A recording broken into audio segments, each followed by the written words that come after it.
Test. Test.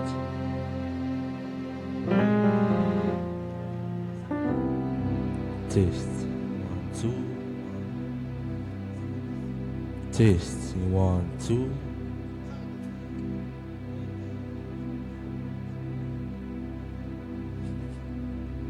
Test. Testing 1, 2. 1, 2.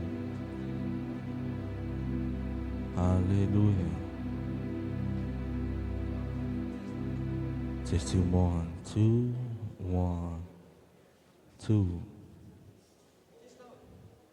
Testing 1, 2.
Natu lewa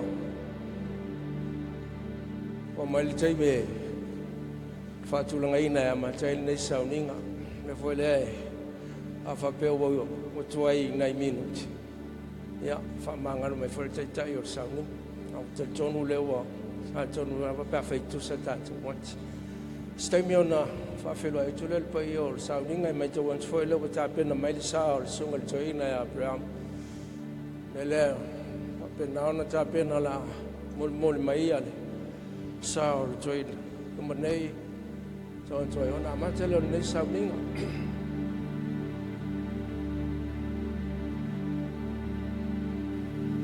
le la tal pese vala wa tu lai fa lo mai foi le sunga toi na wan nei sauninga fa to ta to te fa toi la wa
tātou walala mai lalo whamamole.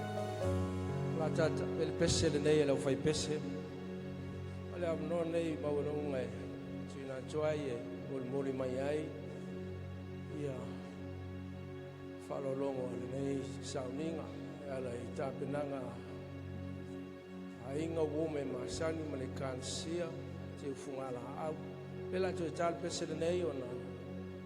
Angai mai le mol mai.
Sari titi mai ase Vaitele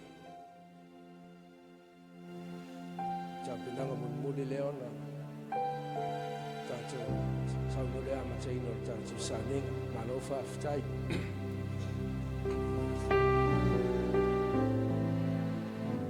Sofman malo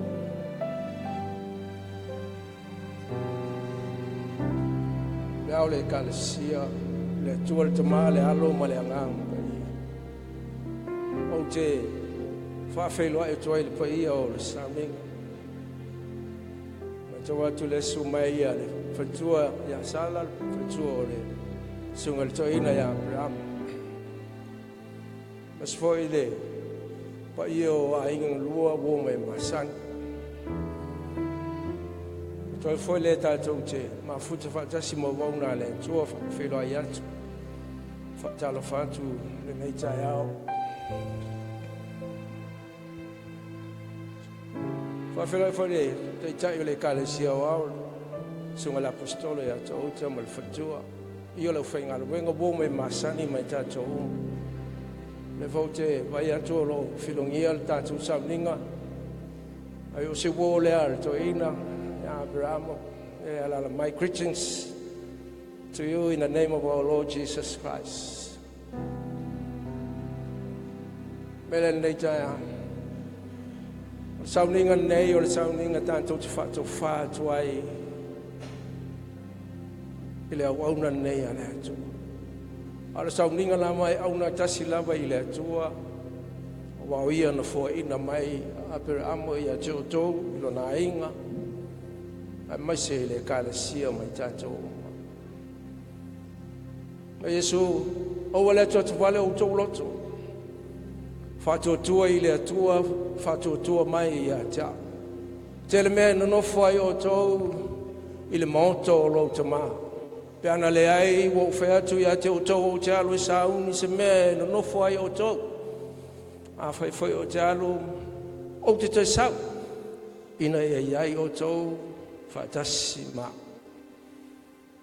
melen le tao wala watu malfa lo alo ta tu la o foi longono ole nei taimi man nei samni ona o mo sia le maftanga wala no una sunga le joina ya Aperaamo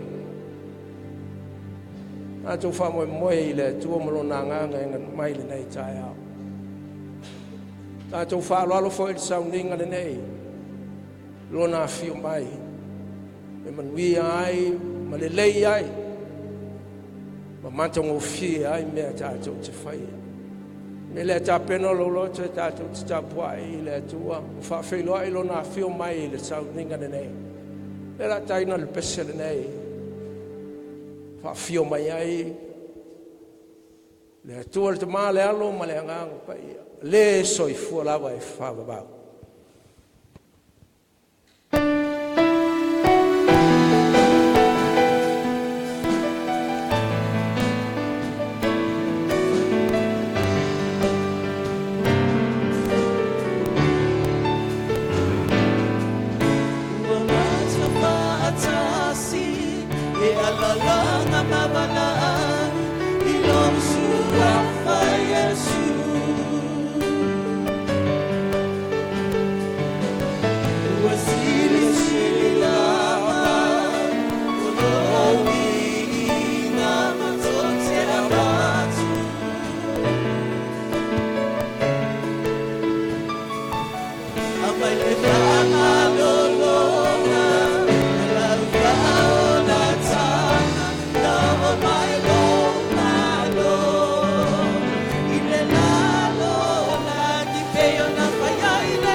iai. Pai atu iai sau tala I le atua. Oe o le atua o le anganga la va oi. O lo fio mai le tai au le nei. Fau fa pa ia ma fa manuia le tapo inga la fa nau. Fio mai mo lo mana lea. Pa ia le vai I fo pa ia tu pai na ia fa pe na. Ma tau langona o wa fio I tono o le sauninga le nei. O oe o le atua na e whaia I mātou. E pule ao e le atua wā mai. E wapau e o I le whapapau oe. O oe nai mana waina mai le ola I a te mātou. Le mātou te wala watua I whio mai. Whia tupu le sauninga I lopa. Ia malau mamana. E ala le mano lo wanganga pa ia. A matai le sauninga ma wha wawai. Alofa mai le atua whamal mole. Alofa mai I le mātou tāpua inga. Ta lia mai le tāpua inga. Alau whanau I le nei tai au. Eu lava le atua. O le mātou whātou whae ia Aperaamo. Ai mātou whape atua pe o upo o wafio. O oe na e whoa ina mai. O oe whoi whatever singa. Ia whamnuina lo suafa e whababau. O le mātou taulanga pati le nei. A usia le tali le pese e whautai ai lo fio e sauninga le nei le tua.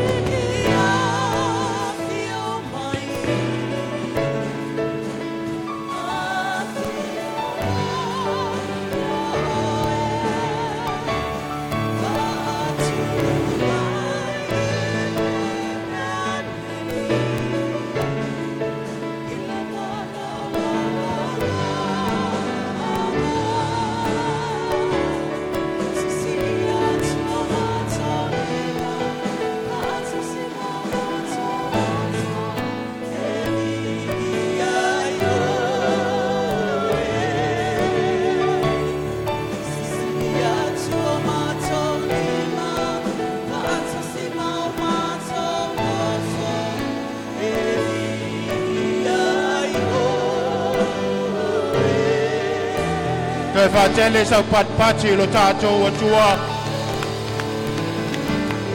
O ia o le atua pule au I me uma. O ia na ia au maia o ia foi lea ua toi ave atu. O lana pule fai toa tasi o lana pule le masewa. Tala tu spa ia o ame fisoa ina ilo tātou ola. Ia tātou whaaf taipea I le atua. Thank you Lord for saving my soul.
Tuna atu le ava noa e alanga ai lau whaafitai le atua.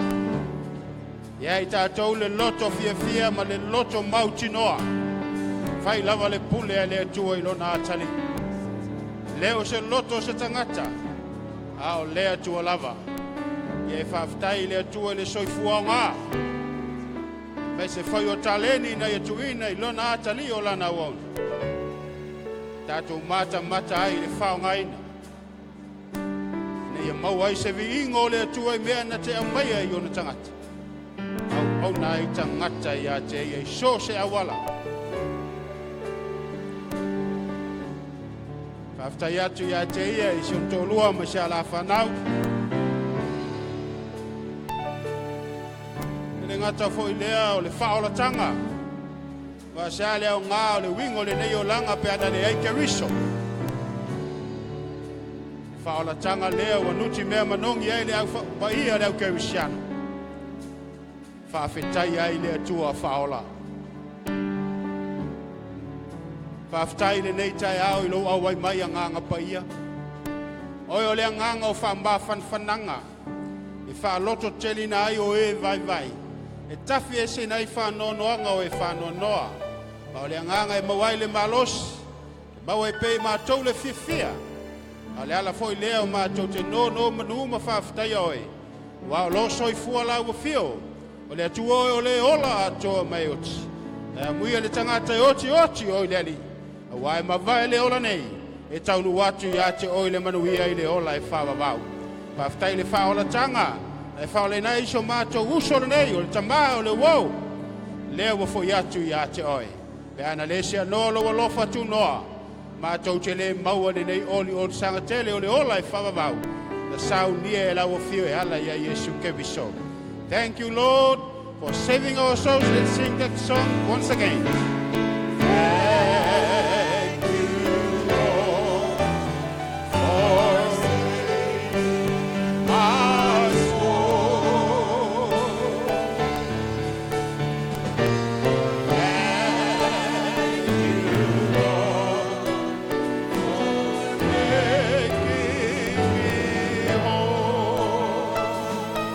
Hallelujah. Thank you, Lord, for giving to me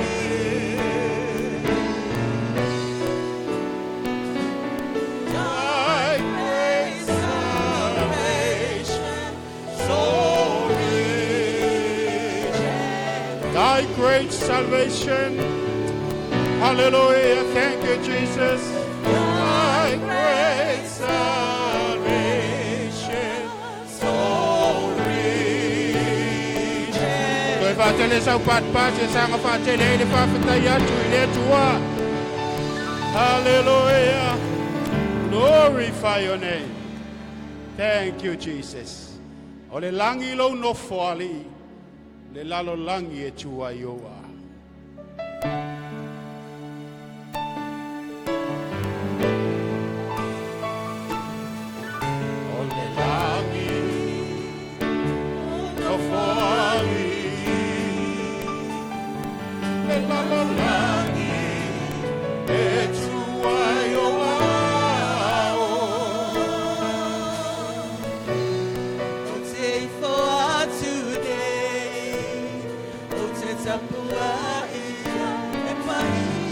Pese yai, ole langi lo mofali, sing it again. Ole langi, hallelujah. Yo eletua, glory, hallelujah. Oh, Jay for today.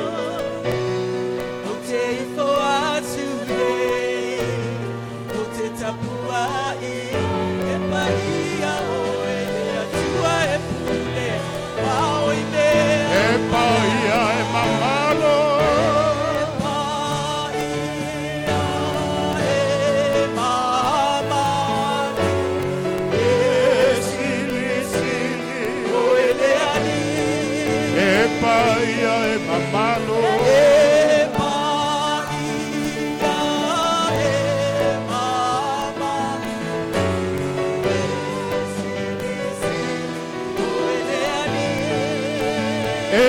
foia te oe. Foia te oe le Amene. Maalanga Glory. le langi e paia. Ese ai. Ei foia te oe. Foia te oe le langi. Oe lele. Maalanga le langi e paia. E paia e mamalo. E paia e mamalo. E sini oe le ali. Sing it again. E paia e mamalo.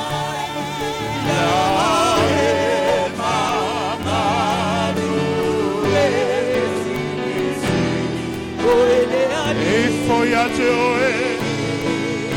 E Foia te oe le langi. Maalanga le langi e paia. e foia te oe. E sauni le amere minga o le tua.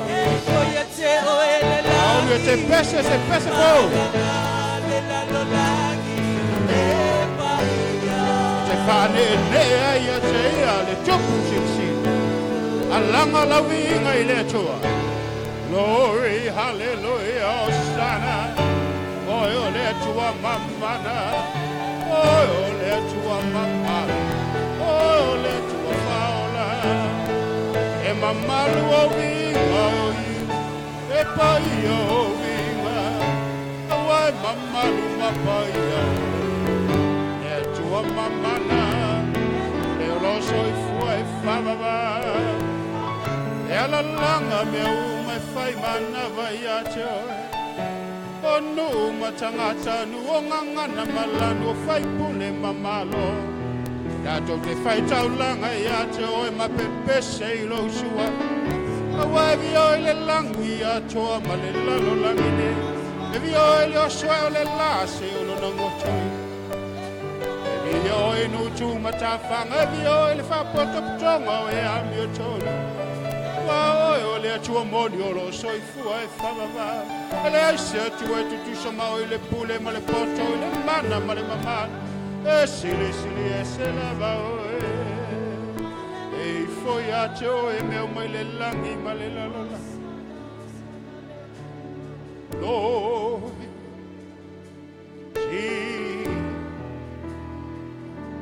Jesus. Your name is exalted in the heaven, exalted in the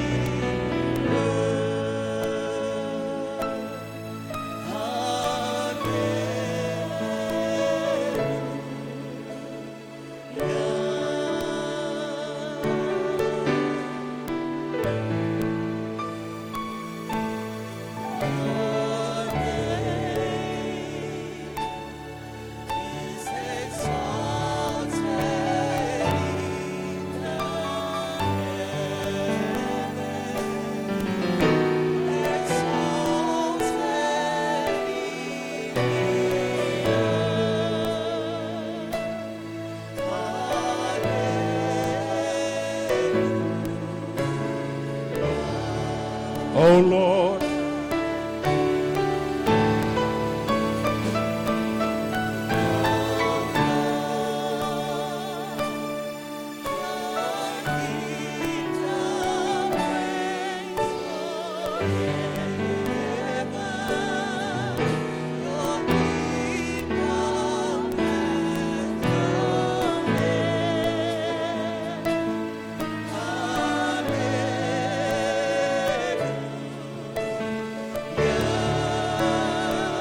hallelujah.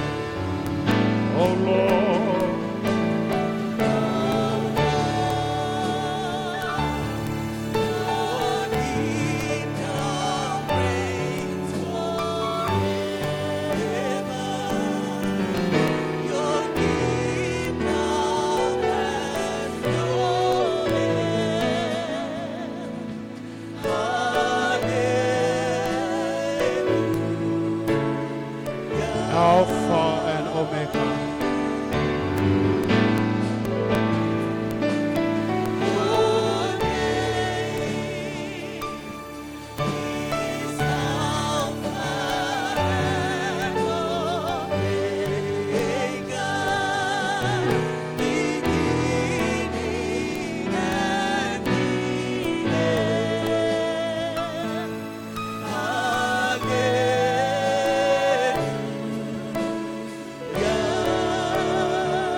mātou wha lalo I le paia o lau fia. Le ai lava se anga sala po se ele lata atu ia teo. E te le whaatanga ina fo I le tino nei e whai mona le paia o lau fia. Le ala leo lo mātou whaasifo atu ia te oi la mātou tapoi. Mātou whaalata atu le awa tele ma le whaalo alo vane le paia o lau fia. Ia sila lofa mai le I fonga lau whana. Mātou pūruna wātu I o luma I ala le nei tāpoi. Le atua, ia liu alo mai o fofonga o mātou vala au ia tau. Mātou wātu lava I malita ele o mātou loto. Ia Yesu ke wiso. O le na tatala I le nofo ali o le alofa tunoa. Ina wa maliu ke wiso mato soifua manu malo. Wa maua I le awa noa mātou te wātu ai ia tau. Lona lava maliu malona toi soifua manu malo. Wa mawhai e ona mātou o atu I lau o fio le whātua tua ma le mauti nola. Toto ke wiso na maangalo ai le anga sala le tangata. Le toto ke wiso wa tongi o le nai le tangata. Le toto ke wiso wa tau le leina ai le tangata I le vamba lau o fio. Wa maua I le anganga paia. Awa ulu fale ai mātou ma le mauti noa I lo mamano. Talo I lau o fio le mawhai una waoa lo wiinga le mawhai fio na vai lua ino lo mamalo. I se tangata po se tupua wata. Na o lau o fio lava vi ia I lunga malalo nei. E tu maulo pa ia e tu maulo mamalo. E tu mau pea le wiinga I lau o fio. Nei maaso umalava. Anga le lei mai le whao wino le nei sauninga. Ma tu fa ma vai atu ai lo watali o la o na watrefo ya tu ya toi. Fa ma malu pe o lo ma tu. E ta tau ya toi. E ta tau ya toi.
Le tu fata se wa au, Vaitele sau pat wa se vingo le tua le tau. Hallelujah, hallelujah, hallelujah. Ola tatu wala la mai la. Ola usau nia le tau. O lava lo macho wa tua na e ta pena le ola e tala atu le tunga ma. O lava e whātua tua matali tonu ia te oi. E ola lava o ia iro na whātua tua. Whāwhtai de nei tai au. Mātu vangavangaia le tino o lo watali o la o auna. Mātu whamawai atu aine ne yasi o na toi sauninga. A ole mātu langona whāwhtai ma le loto fia. A wae taunu watu o ia te oi o le na tō fia ma awina mai o ia. O le na filifilia e whaima mea whai ngā luenga. E le ngatau ainga nu ai mai se foi o lau e kalesia. Whaftai si ona tō lua, mai se ala whanau o mātua foi. La tō foi pito la au, sa whesoso ani ma whasoa ma le tama. Le au o mātou moli mawina, e moni lava, e le lei lava o e lo mātou watua. Iei nisio aingo wo mai masani o lo tangi mai ala o le mwhaifoi o na whatasi mai. O no tuangia le ma alofia. Ai o mātou taltonunga o lo lātou mana tunatu mai le nei asu. Ai maise o le wha moe o lo watali wa toi fo ia te oi. Whaaftai le lātou te talo. Ai mai se whairo lātou loto. Pe ona iai le nei aso ma le wha moe moenga. Whaaftai fo i le atua i le whaolatanga. Na e tapena ia ke wiso Yesu. Ia ua mafua ai ona maua e seo mātou uso nei o le tama o lau au auna. Le whaolatanga o ke wiso na maliu matoetu. Na talia e Aperaamo a soifua ia. Na mātou moli mauma mata mata i lona soifua o ngā. O lona soifua whao ngaina. O lona soifua ngalue. Sa ia whao ngā te tawai au taleni na e wha mea lofa nei o ia. Le poto ma le atamai se anga waa na e tuina ia te ia. Na mawhato tonga i lona soifua whao ngaina. Whaafetai le atua. O i mātou foi o tangata na moli mau. I le whao ngaina e lau auna o ana taleni ma ana mea lofa. Whaafetai o mea uma e whaia le tangata whātua tua ia te oe. O e lava ke riso e te toe tauia le tangata e tusa malana. Na ngā lue ai o soifua i le ola nei. O mea uma na whai e lo watali o lau au na wafai atu. Whai lea mavi ingo lo lava suwafa mamalu. Awa o e lava o le tua na e wha manuia i a teia. Whaaftai whoi lo mātou tua le mātou maftanga whare e kālesia. A mātou ngāra lue ai ma so tau au. Mātou nuti mea manongi. Mātou whelango langa mai ai. I se ngā luenga sa e whao ngai na ai lona soifua. Ma lo le tua whaaftai. E wilava ua mātou vala ono le oti. A e whaaftai o le unga lava leo le tangata ola. E taunu lava i le pala. A o e lava o le tua na e whetalai. Yesu ke viso lo mātou ali whaola. Awa mātou te popole, awa mātou te atu vale.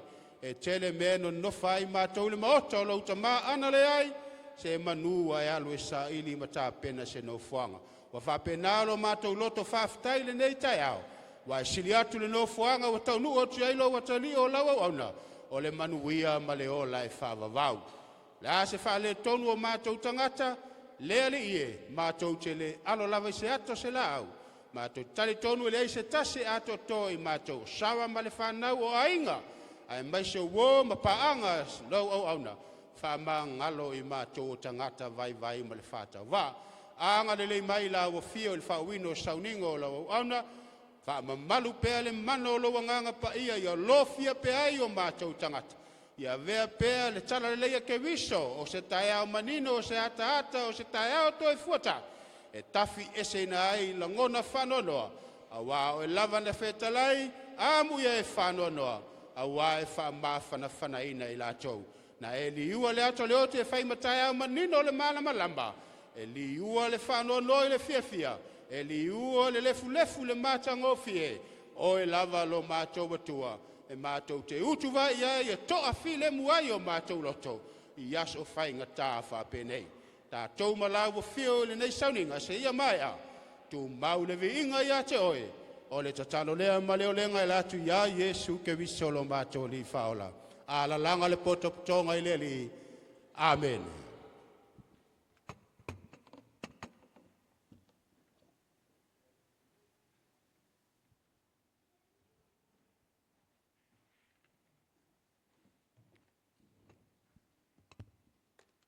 Ja, fie toi fata lofa ma fa felo ai foi pa ia mal o tatou saminga le tai au.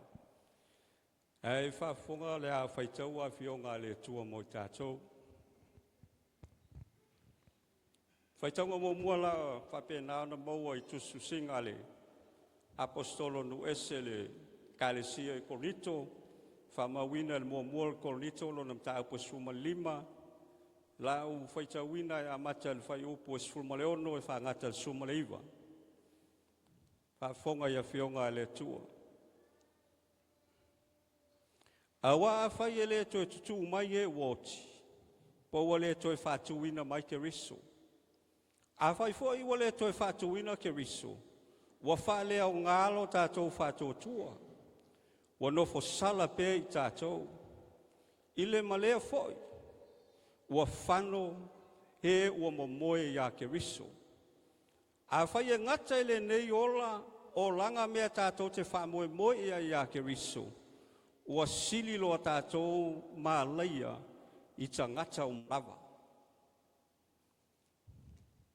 Whai taunga lona lua la mo mai le Evangelia Ioane o lona tāu poes fumaltas. Ala u fai taua le fai upo e luas ful ma le lima, ma le luas ful ma le ono. A fonga ia fionga le tua.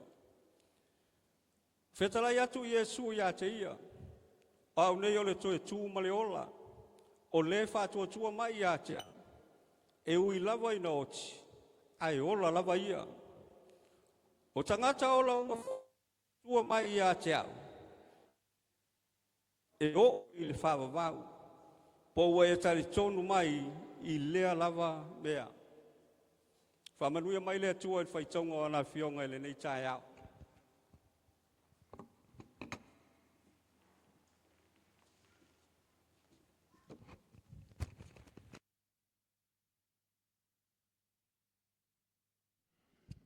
O te toi whawhelo e atu i o sauninga i mai tau antu i nisi o toi tau nuu a mata le sauninga te whawhelo e atu ma whātala whātu i nei tae au whaftai fo i lo fio mai tātou te molu mawina whātasi le toi sauninga o lana wauna. Alo teimi nei o sauninga lea la a whangasolo e tātou mau tātou fo i lea o tā pena mai i le ainga. Ya, fasolonga o tātou mun mau lo iai. Ya, ona whae ula ia le mun mau le kālesia.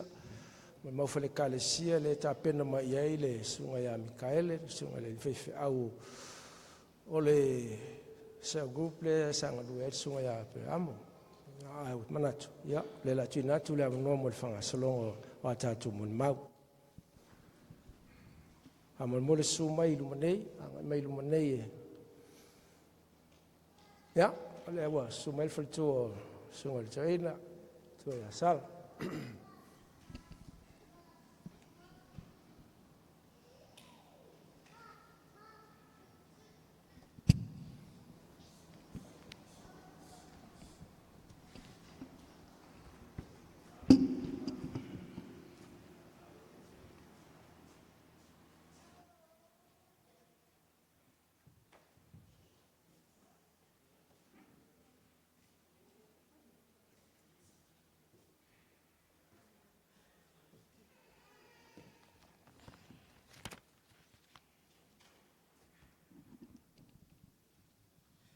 Ya, e mua na o whātulou, tulou lava i ne tae au. Lau sunga, whawhelo ai atu i lau sunga sauninga i ne tae au. Su lau sunga le apostolo ma whaitua. E nofo whawhengainga ma latu whaitua. A inga ngalua, ai maise, le au wala ulia i ne tae au. O te whawhelo ai atu i atu o tau le suafa manu malo Iesu Keristo. Le suafa lawa lea leo alai on tatou o mai. Moli mauina le aso fia o sia uolea. Ameni. E le umi fo se moli mau.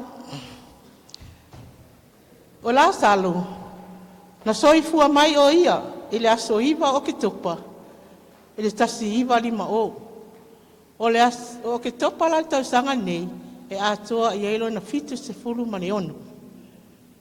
Ai na whaamana waina, ana ngaluenga i le aso se fulu ma le iwa o mati, i le lua ono. O na mātua, o me sepi, ma Togipau. Na whanau o ia, i tufu i opa. Na whaipo atu o ia i lonto rua mua ia whaitua, po le tausi fo i a longo tae au. Maua ai lana whanau e toa wha le su mai sunga le whawhiangainga i am tapu selia i o mali liu to alua. Ua maliu i a long.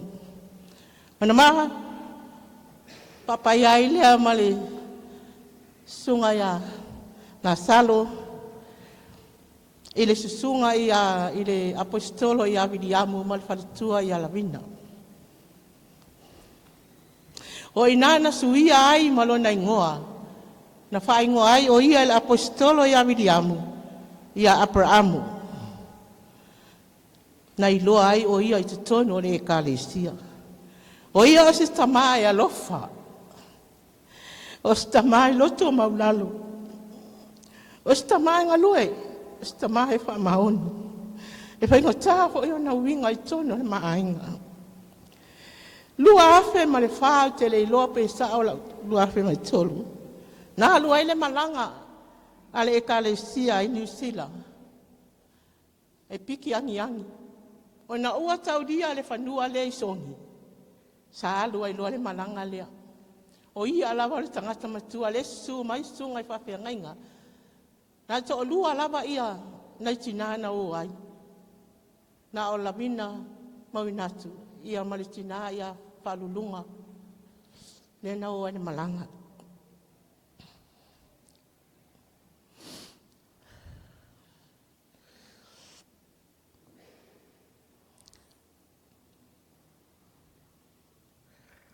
A o whaia ia ta'alonga. Le sa whai i tongai matu. Sa tai ti a kono ai le sunga i a pakolo.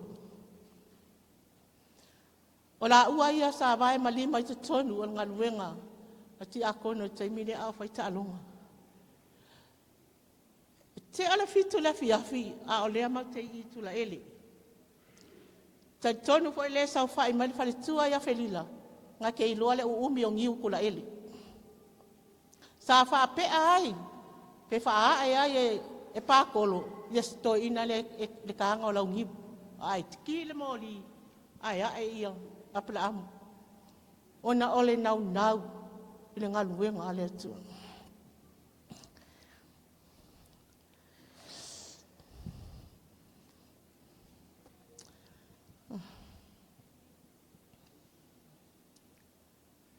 O ia, e whaangalonga tāwho e o na winga. O le tamale ainga. O ia o si tamale tāla. Fia i tala inga. E filo ai lava ia i tala inga a tina. A o mātou i le fia a maaleko ni nawa i tengi.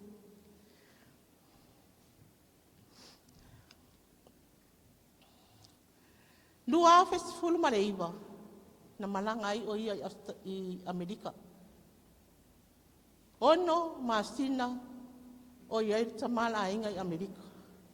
O le fo i mai la le tamala ainga, mato atu e whaatari, ala i toso mai le witia. Tolu masina o mato mafuta, o i nana mafua mai ale mai o tamala ainga, le mere sa malanga i Amerika. Lua afe lua fulu, a mata lava ona, pale tonu lan tautala. E ti ngā lama ona, whai ele sunga i whai au ya mika ele, e le malama le to ina yanga launga, ai tuu lava i ai. O se tama, e ese le alofa il mato sa kulupu. Mato ti a kono, na o ti nā, ai whai tala lava ina i ti a kono. Sunga ia. Ko ngima, ai mai se steno ulima. Whaia ia tala to ina lea.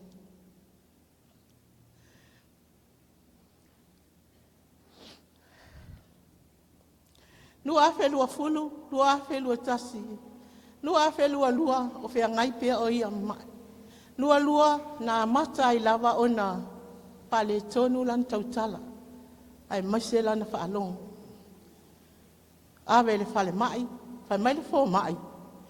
So se tangata lava na fusu, e tu i le tino, e o lava i ei melea. Lua afe lua tolu, e o ina na tinga i nei lava le tamara ainga. O ina foi, na whai mai ei lana tala, o ia wa umana tāpena, wa umana sauni. Whelo hai, o la lava le taimi e wala au ina ai o ia, wa umana tāpena o ia. Le ai se mea toi whaalawe ia te ia. O le tele o whaalawe le ainga i tau mai. O te le ta ua lawa i ai. O te musu i lana tape nanga wa umana whai mai ai. O Aperaamo, o ia o tangata e se ranga lua i tono le ekalesia. Te ngā lawa na leiloa ka muta. Ai alu lawa. Pa mai ua lava le whaaputu ina o lau papa, ma apa, ma whao, pa lava na ngaluenga ni nai whai. O sta mai e se ngalue. Ai mai se fo i te tono le mato ai ngai musu. Au ane i ola whalo loi mato ma le whanau. Lua afe lua wha. Na whapea ai a malanga e rita mala ai. Tinga ina. Awe le whale mai, ndewa le po. Fo tae uma le ulu. Awe sui. Whailanga wha aka. Ai whai mali fo mai, e rei se me o a whaina. Wha tolu le leina awe le whale mai. Ai whai mali fo mai, e rei se me o a whaina. Wha lua na leanga le mata, awe sui. Whai mali fo mai, e rei se me o a whaina. O sita mai e se te leo le loto. Mano whanofo ai le se afi. O whai atu i ta malainga. Whawhetai le atua, le wa e au lia mai, le amatanga le lua afe lua lima. Whawhetai le na whamalolonga, talo na mai marita malainga, e le i whapea wa avea i whaise fo. Ale avea le whale mai, e whaianga siaki. Uma le lua afe lua lima, tama whawhetai le atua, ilana whamalolonga, le wa toe au lia mai e oe le lua afe lua onu. O le whainga tāia, a whainga tāia whamatisia o le tamana a inga. Lua whenua whale na awe le whale mai. Pātono mai le whale mai. Awa ne toi whanga i se mea ai maloho. Plentanga mea ai. O le mea le nasa whai. Pātau mai le plenta. Tae au, au auli, afi afi, le iwa le pō, paingu langa susu, pāmoelo. O le mea nai whaangalonga tahai te au. O le si ilunga, ti ngahanga o le mawhaia. Ai tau mawhaia si ilunga i awe whata ele tulou. Toi a maila ia, toi whaanofo elana wheelchair. Fia moelo awe loa. E o fo e teimi ele a whawhanga ai. O le mawhaia ana. O atu lau whanau e whawhanga. Ai whai mai lau whanau. E le fia ai to ina. E kase se pungi. Whatu tatia ina. E uma ulatu ia. O te latu lai to otoa. Whalonga mai lau leo. Pula pula matatasi mai loa. Nana pupula mai a o whai atu. La whawhanga oe. Whalua. Ona aso na me ai taimina. Uma le leile me ai mua mua. Toi a watu uma le lei. Mua hoi la wapilentanga me ai wale se me. Mena wharangalo o tai a te au. Le tamale a inga. Ona na mate whawhisa ngā i ai taimi uma i whawhanga i oia. Si e lunga le moenga. Tau mawhai e awe whanofo lana witea. A mai e awe whata ele. Toi mai toi whaianga. Whawhanga. Mena e whanga loko tai lawa. E o whai mato tangata e atu e wa aito ina. E le tai tai e o lato. E le tai tai lo aito ina tangata ia. Ai a whesili atu iai po o ailia. Ai whai mai. O le sunga o Sasa Mari. E whai ngō ma tangata e o atu ni mato whale. Ia o Sasa Mari. Ai mai se Mikaele. Mikaele o loo. Wa ai ale mato mafutanga. Talu na mai mai le tamala inga. Ele misi lama Mikaele ma le sau kulupu. Ile wa ainga le tamala le ainga. O le ale lewa le po, ma te atu wa lewa ngai ai Mikaele i whale mai. Sei longa lava o matau o mai whatu asau fo i Mikaele. Ne ma whaina tu la fua iha. Moli la whaftai tele lava le sunga ea Mikaele. Talu na mai mai le tamala inga. Le te tei tu la fua i Mikaele tamala inga. O ana whamana tunga. I aso lulu uma, e latu ai lava le peipi au. E ila le se afi afi, e laku Mikaele e whailanga whamangtunga. Matua i o se la lava. Ko fiu e whanofo i lunga, ai se e i fwai lalo. E laku la Mikaele le whali, O la mato ai o fa apea lava o sela o le mawhai a o na pa anofo i nunga. Latu loa le sunga ya mikai. Mato o lua loa fa anofo ngai lunga. Ai whaina na whamantunga. O nana whamantunga muli muli a ila sa lulu. Ai malanga loa ia ila sa tofi. Mamori lau whaftai tele lava le sunga le whawhenga ngai a o sasa. Mamari. O ila ua ia ile mawhantu lau fua ia le tamala inga. Ai mai se fo ia tau singa. O lala taimi e o mai e la ua. I whonu tanga. O lala wale mea mpala velami. Le ma whaina o ele i whai se te talo le tamala ainga.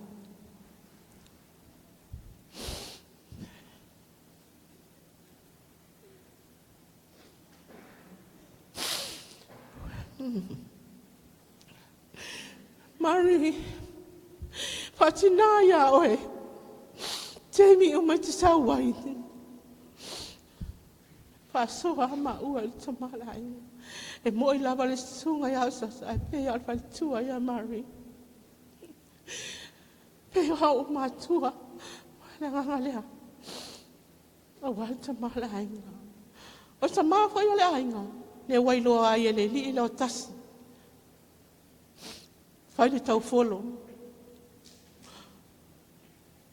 Whai le wha aus. Le ala ua whai lona to lua. O mana whai pui pua tu i le teine tua. Ia le wala tua ua wailoa whai le tau folo ma le wha aus. Me le alo whai ai tama. O le tama e se le tau si whanau. E whai mai ai o whanau. Mea hoi la le misia ia ia langa wa leva wa fitu nei tau sanga o fia ngai lava o ia mamai mea hoi na le fa ngalonga sa ia te au na make fa sa ngai ia ke mi uma kalunga mai mai mea hoi le o le toi alu ai felila mamali atu o le toi alu ai mafitanga ma mea hoi o le va ainga tamala ainga le ala wa alu tamala ainga o la o toi foi atu tatou te whaatas. Le mamoli etu i lava le whaatai tele lava. Whaatai lau sunga, whawhenga inga ia kopu o le uso le alu tamala ainga. Whaatai lau alofa ma lau whalitua ai maiso siau whanau. I tau singa foi o tamala ainga. Ale lava se mea tau si ai, miri atu. Nafo mai. Nea mamoli, whatutu mo le tua mea o whanganga ina, ia o tō malawa, sa anga le lei mai le tamala ainga. Leo ia te au se tau ina o le tua, ia te o ia lo ia le tau. A le tamala ainga. O leo ke kangi a le manga ori mai le kamala ainga ilua. Nanga wa le manga ka penga o ia. Le manga ka penga o ia, le lua afe lua tolu. O le ala vale taimi e wala au ina ai o ia. Wa umani tape. Walu wa manu fonofo ala stofi walu nei masitala oi no ai wa malie ato toa lona loto i lau tau singa ma lo falo ala lava paftai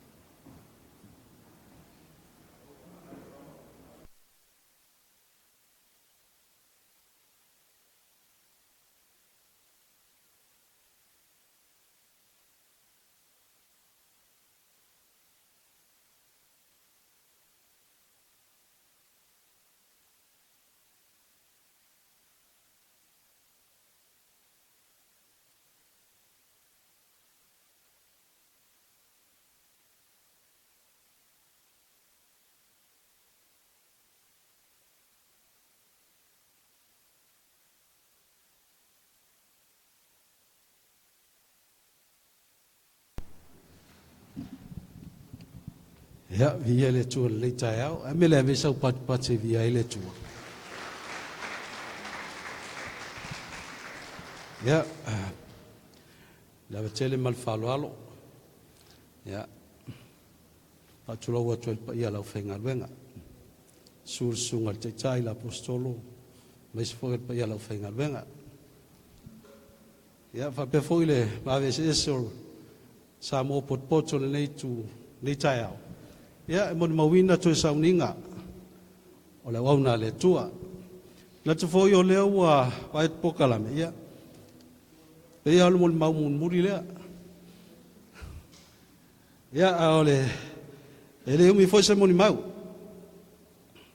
mana tu al pon po mo mau tele mo mau in soifua wauna le tua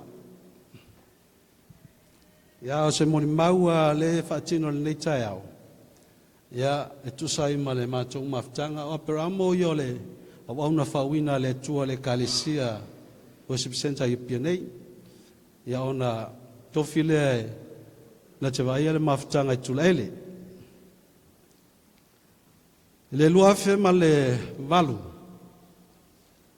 ia no o waya tuai tono maftanga i tulele taimi le o soifua le sunga le toina ia ya tapo ineru o ile sa vai le maftanga i tulele taimi foi le o tia kono ia le sunga ia Aperaamo o te fa nga ina le suafa le apo le ngole Aperaamo ona na paule o le ngo o taluatu o le fa pea o le ngo ale o le toina o te le lama foi o te le ilo ini si suafa po ni si ngo o le toina pauale o le ngoa ia o mai taimi nei ia na pauale o le ngo le te fa ngoa ia Aperaamo taimi soifuai o Aperaamo a fa tau lo mulmule ia si ngo le toina po suafa matai o le toina o le lua fe malaiva na tuan malope mali we foi le sunga ya nero ia sa vai maftanga tulele ia msalo po se me o mati la mtanga o tausanga ia ona foi fato a fa o ile to tia kono ina wa fifiria mala foi sunga ya nero ia au te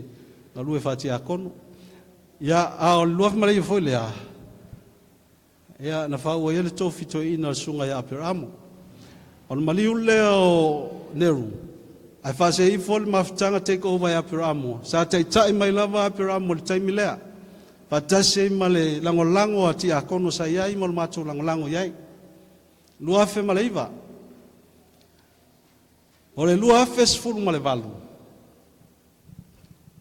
ol sa wale macho maftanga lua fe sful valu ole vana tausanga maile to ina ya tia o te vai le maftanga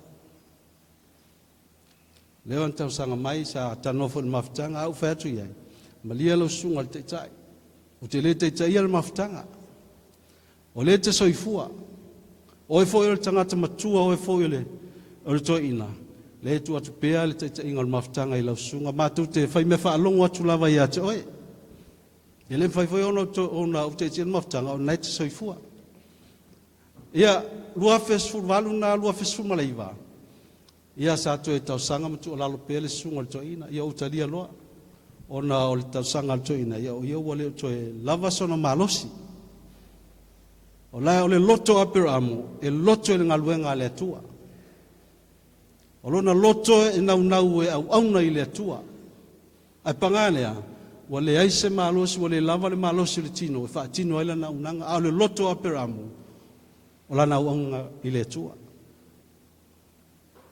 o Aperaamo foi o se tangata malosi tele la na unanga i tono le maftanga ai mai se tono le kalesia o le lua fe malaiva le pe ona fai loa el faltua le sa fa pe ai patolo ia Aperaamo i lunga le ngiu le pongsa sa o ia ile asole le fiafile ona o le manaonga e fia kangi la ngiu tulawa e fili ai po o fali tai songi a faile sauninga i songi ia wa i malo sa pe asesi mai la sa o Aperaamo la le sa pe ai lunga niu e ka mai la ngiu le po ai ki ele mori vila fa ka va ia le ska ka pe le po ai ki ele mori vila al mo walunga ko poisa o inada te vai ai le loto Aperaamo o ona le tua o la vale me fina ngalo ai le tai le kalesia o soifua il vesengo ti akono wa pe ti akono vai mali mo le kalesia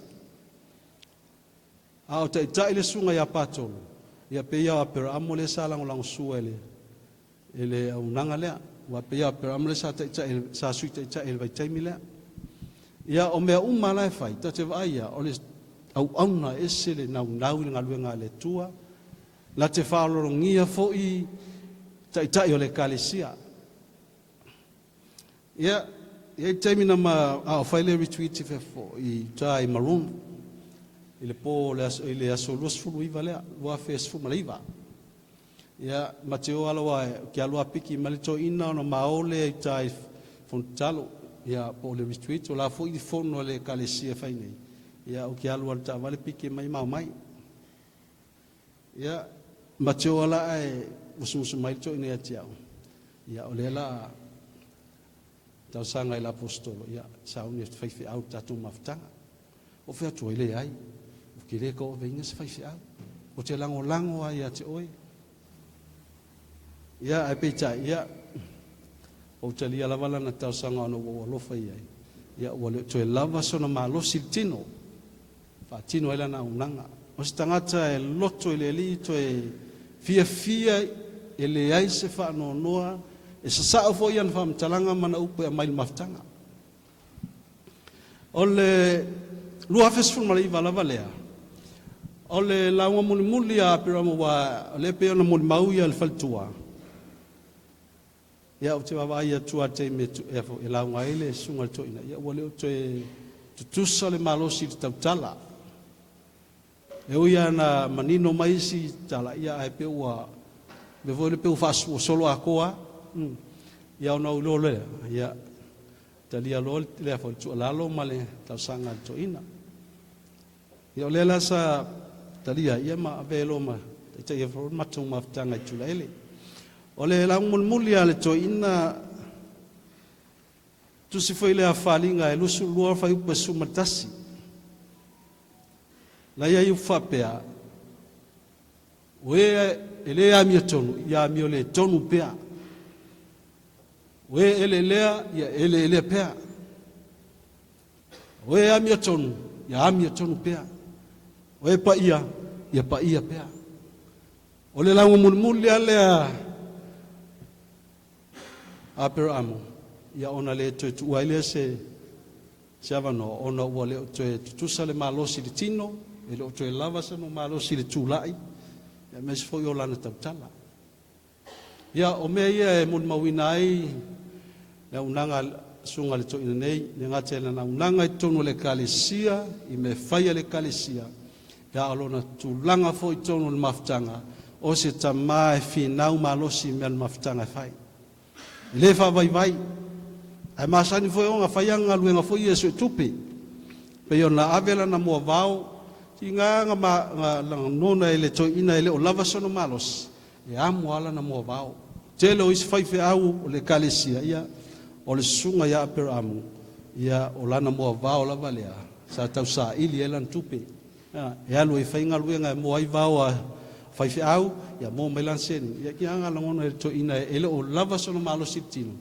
ai tau ma whai o stangata e finau I melelei e ngā lua fo I ele whavaivai e le whanulong tinga to e le wha moi se sila unanga mananga luenga ia o se muli maulea mele lei o se aonga tau foi lea se tai ala le lei foi lea le ngata I le mato foi ia unanga I le maftanga tula ele ia fa pe foi le fanau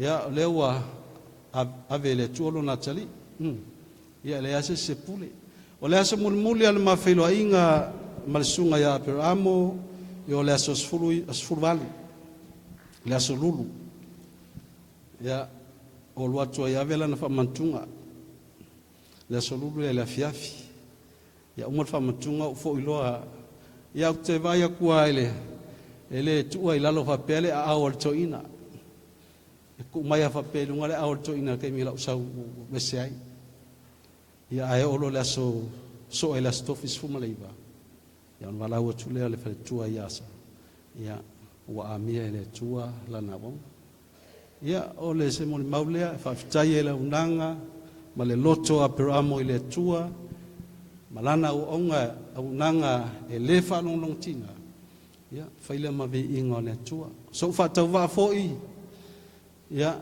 faila va vi ingo le tua me uma Ia, le nganga whaaloalo, whaftai atua il pa ia o le tai o sauninga.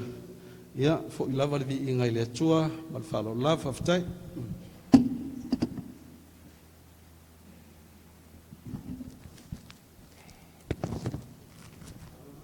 Ia, ia le li. A whafonga I mo le mau, mo le atu whaftai. Ai, o te le mana o toi wha o mo le mau. A tua le titi a tua la le dua afe le tala noa I le vaenga. A le afe I wase lau. A le iwa valu, iwa o sasabe. E pupu ana le tala. Aperaamo, os tangata e se le alofa I a Yesu. Ana I te iloa I ana mea I whai. O ala sa kupea tula ele, na mafo I mai loa I. O na mai ese mai o uloloa. Mai le vai. O vai la tangi o Aperaamo e le ia se te mi e whai e Aperaamo se tala aula ula e whati tau I le whaora tanga. Te le whai ana I whalonga I whamalo sima. E le ai se te mi pe u ista fo e pe whai mafu. O le siwi si o le tangata I lona whaola ina. Mana mea e whai. Nea lau whalonga I mo le mau. Ia la fo walu malana mo le mau. Lana mo le mau lea e lunga o le po kalami. Ua o tau le tau wale lei. Wai ui a tau le tau sinionga. O ta ofi le fatu atua. Mai o le nei, o te wina mo au o le pale o le Hamilton. E fua ina mai I a tau le lava aso e le alii le whaamasino Hamilton. E le ngata fo I a tau. O la tau uma, o e fia I lona whaare mai. Lana mo le mauna na, walu maia, tana tā fia. Teimi mātou mafuta ai, e le maua se teimi o Aperaamo I tala noa ai I nisi mea. Lona malosi, na uloa e o stangata e se le alofa I a Yesu. Lona o langa suia le nā. Ia, avelo se pati e vi ia I le li, whaftai mau tau mo le mau po an po, longo fo I sa mātango fia mo le mau, anai taimi, ia. Salama mo le sasa se, tu male tamata na tiki le sa felo e atu. E le e vai mo. Ia, sumai, e tuina toi mea lo fai ale kalesia. Nga telefio, le sa couple, malu e tonu. Ia, le foi mo ni mai mea lo fa le touch of faith, le fa sanga lue ai, fa tasia ima. Ala fa le kalesia, te usia mo ne toi. Ia, ma fa mai senga le kalesia I sunga sasa ma le tua ia mari mo lo tu ainga tina ia sara ma le fanau ainga lua wo mai masan. Ia, fa mi tele mai le tua. Au manatu nei taimi. La tanto fanno longo fetala mai o le tua.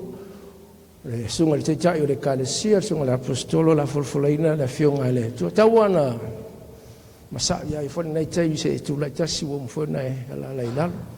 Ala usul pese nei la fai pese ona. Tina tu lo le mo le folfolaina la fionga le tua.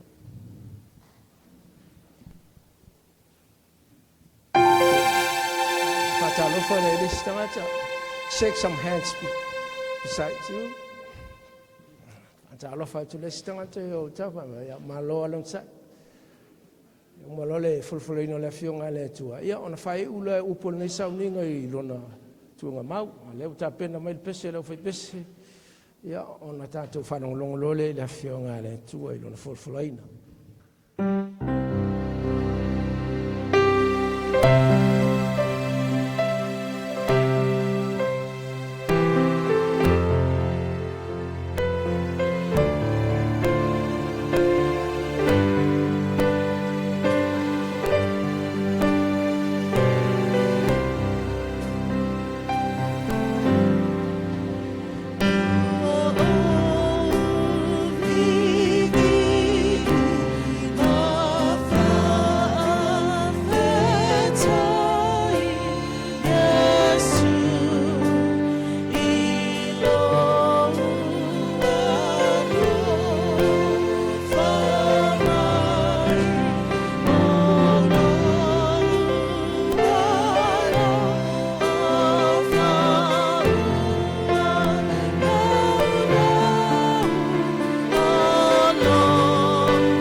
talo ma le nganga pai.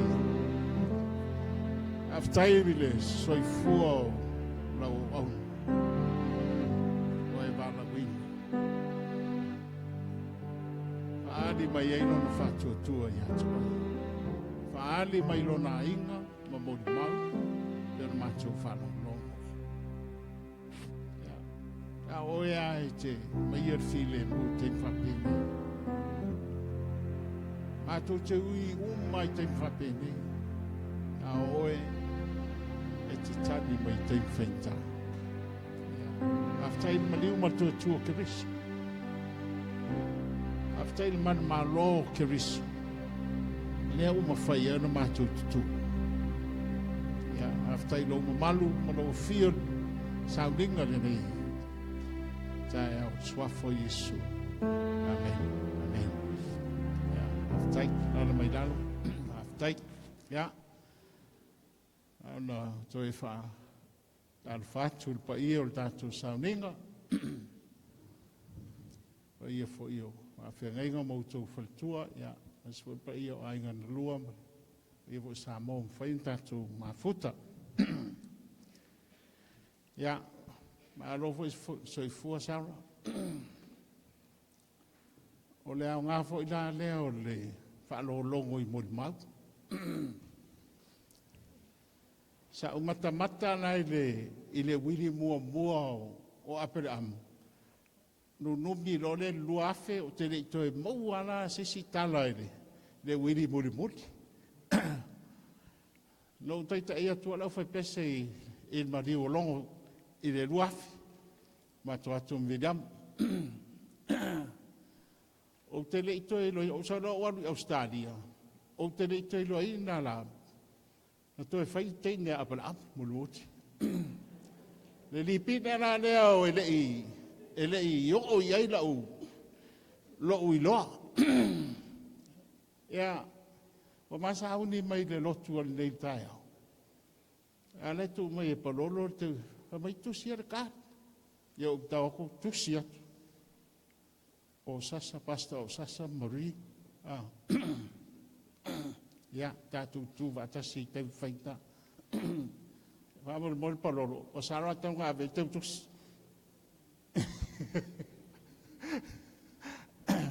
O ke dei roi ka lar piko ne. Alo vai ku. E ko o ngor fa ngu ngai.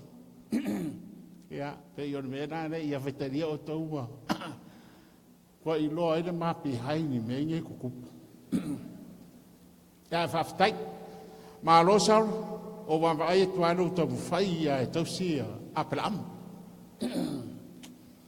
Ya a o me ne yo te mita il faltang. Nei me ole fa no fo winno tangata mara ko ko Yesu e fai mari fao. E lo ai handle me kan fin kava pe au te leo sa muonga o loku kware lo ai ka re ma ga yo mer ngai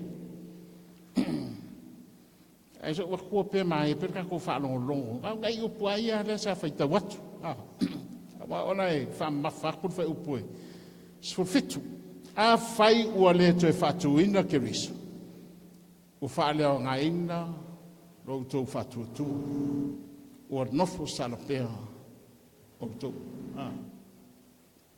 e tu se polo i conneto figa wange o soi fuanga e le ka ko ke fa sa ha ia wale mfinga alo mai se ta to lot po le alo pa ia e o bayan mere ia amanir tala paulo lenga o le fatu leo le tatu tanununga fa kirsian to tu kibs ana le to tu kibs e si le ka fa sa ka au the resurrection of Jesus is the core of Christianity. It's the victory of Christianity. No malo. It is a kama imian me it is a me fa de lo. Pero Paulo angane ai to tu Yesu. Mai mau kai mi te fa ko kuai. Ku mau per ka ko ang sang. ronga inga ele ko ele se fa ma ngalongo ha ko le se fa ta no hope there's hope yeah ai after ya uye I nei me uma wa le to sirfia la fa le Holy Ghost ai la fa le healing and deliverance conference I tailo ile tato main office ya ale wa tato mai I nei ya ongo tato nunga le o le si fai upu le si fai taupa o le Ioane kasi fai upu sutasi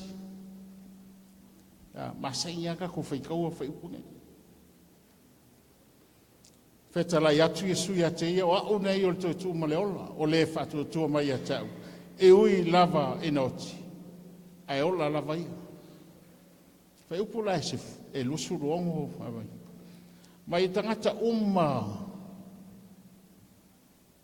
e fatu tu mai ya tau e le oti lava e o le fava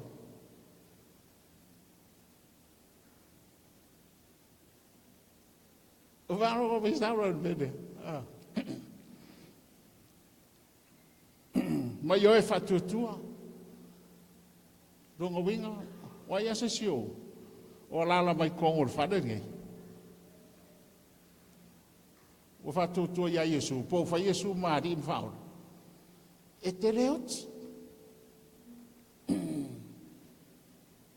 o che le dopo e che ferro wa ia la ngai ai te leot o kala ga Yesu whoever lives and believes in me shall never die. Ya ma ngai ngai me ka ko ke fa ko fa no lango ma ngai on me fa ye kibis le kai kai ko fu ya o ke le nga o le kuange o se fuang o lo fa ta penga ko hendoringa ya wa ke le nga o wa ku sara wa misia sio to lu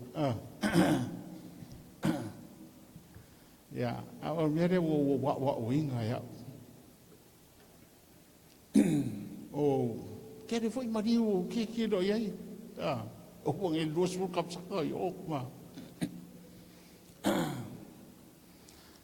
a mo nei feo tita malolo e o la fa fine e a tire la usi o la fa fine ai a mo al fa fine ai o la tamalo e le umi o vai mo mulbuli at tamalo pe le a ka uru pe a feo ti fa fine la ko fa tu de se uria o mengi fa fine ke le na ka fa ngo sa lo va pe wa ai o la sa la ne fu ka fa sa e come lo pi fa de ko fio ki lo fa fine pe o le lo po fe pe fa sa ngai le o fo me si a uri pe ya la ma lo asa me va la o fa ke fa fine de ke a fa fine na ko ye aka solo asa a pe wa ko ya po la bo le na ba ki ga lo ka au si ya ko lo ma si mai lalo wa o me nga la we ya sala nga fa ngo me sala i wa pe sala wa ka sa o loko e fa pe ga le so fuanga o lo foi ki nga ia lo su lo ka sanga ka lu nga mari lo ka ma ya ala o la lo ma ko foi whatever fiat whatever kan Yesu ava kuya ya o kengi lo de si a we ki va ba lu sa o ba ku de lai ki do fa nga ba ai siu fa nga a mai ka mai ki fa kan nga ka mai fe au lai ki le ko fa lo ngo le so i for to toma ya na o ken di o ka wa mata malot le foi como kwa ku so vai ya o mai ya e whapega ka te wae kwhai tangata pe re kuku pe re kupu le lei bai tangata ia awa uia kan kongoa uia i rea tua mar e maanga ia Iesu mar whatka e sa wale oti a le whai mai e le oti rau o la lara wingon mere wa wheran mere ka oko mui a le whai mai e le oti ia ai ta ultus pa ia o le moi e teime tu sa Iesu e whafangu mai ia o kako ia whapea soi fua au ki ngei desi pe ka roaku ma le ola o desi ia lo ke va pasa rai wa e ola de ia va so ke ia de ngai le chara ia ba ngai o la u ma ni o apera ta ko o ke fese nga ia lo fisu ia o ngau a peso sa o fai se ka ale la ngo sa o ke le da u la sa le da fai o ke le iro inga de si va nga le wiri de o o so fu a pele amo e o fo de mene e de ngiu o ke le iro inga le picco nga ia de picco de o sa le ki o fa ku se vidiamo a pele amo masa ba ngai ba ngai ia e ata a o te tangi o mea ngā uru mai kongo o kako whare sore se pese mariu kako mere whai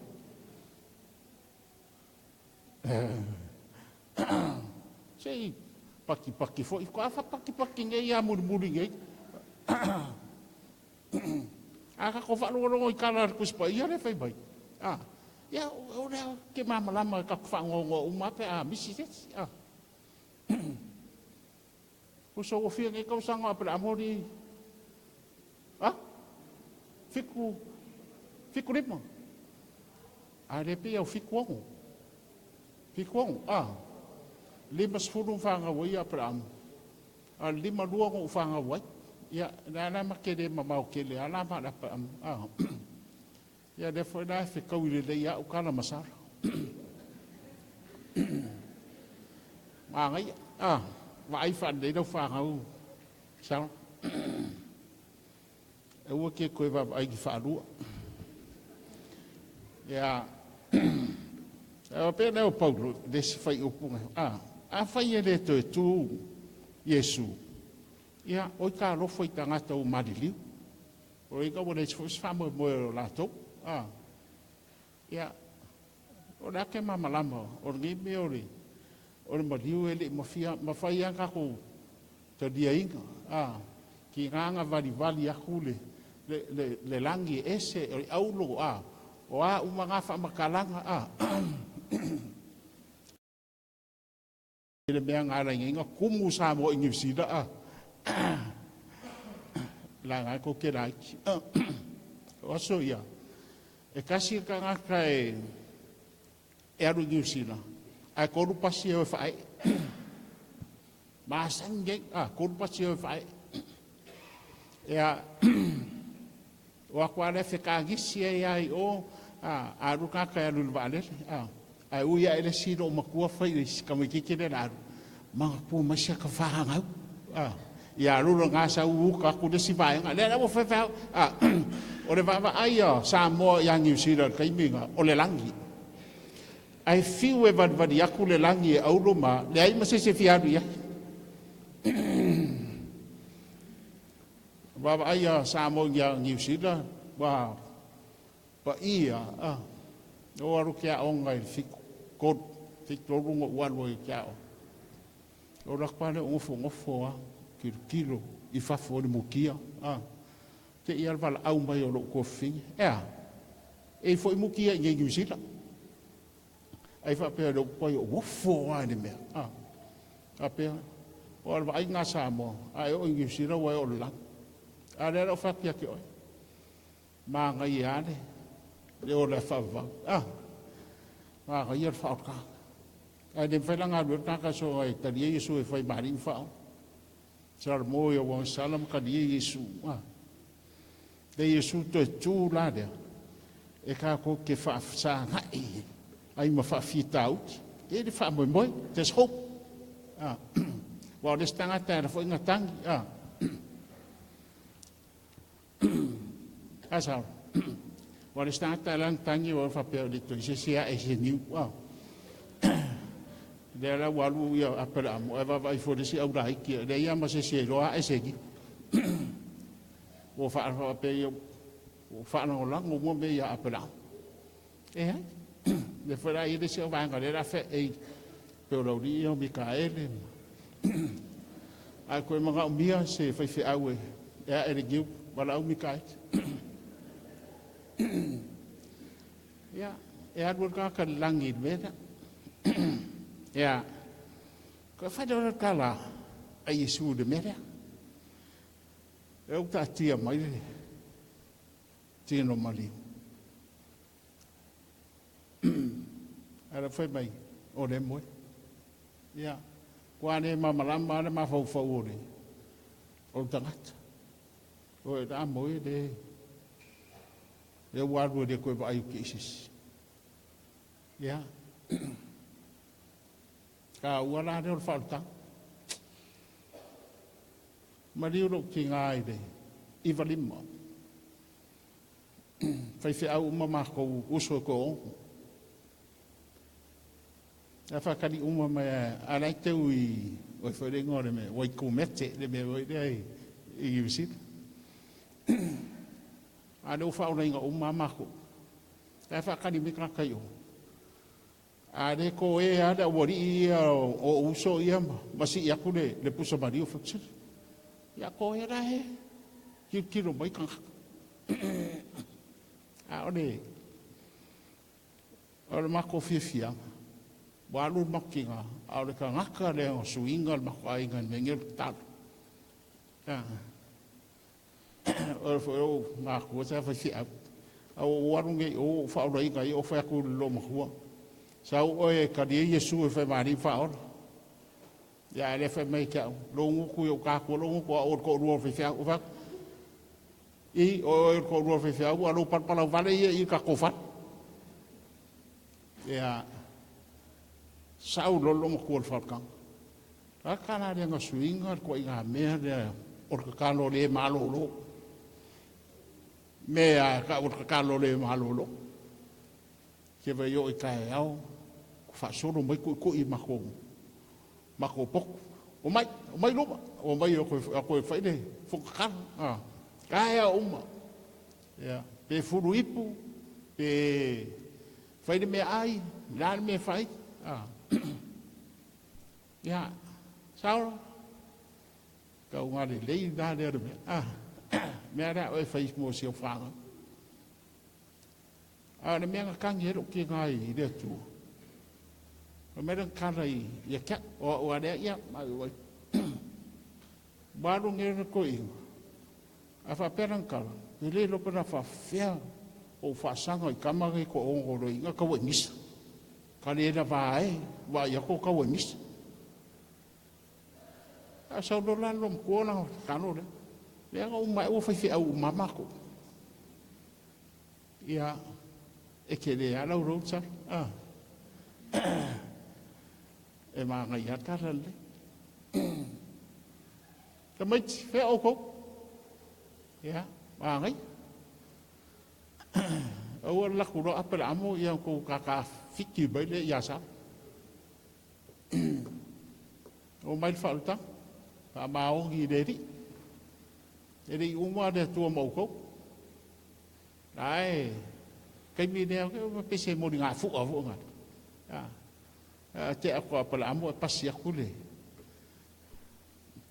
you take the baton với một ngã phụ này and then you run mà cái mà cô ai ngã qua đây phải cái ngay ngã để mẹ đây cái đây đó để tua để bốc phải ra cái ngã bốc phải ra cái ngã mẹ để phải cái ngay ngã phụ that's how we run our brothers and sisters.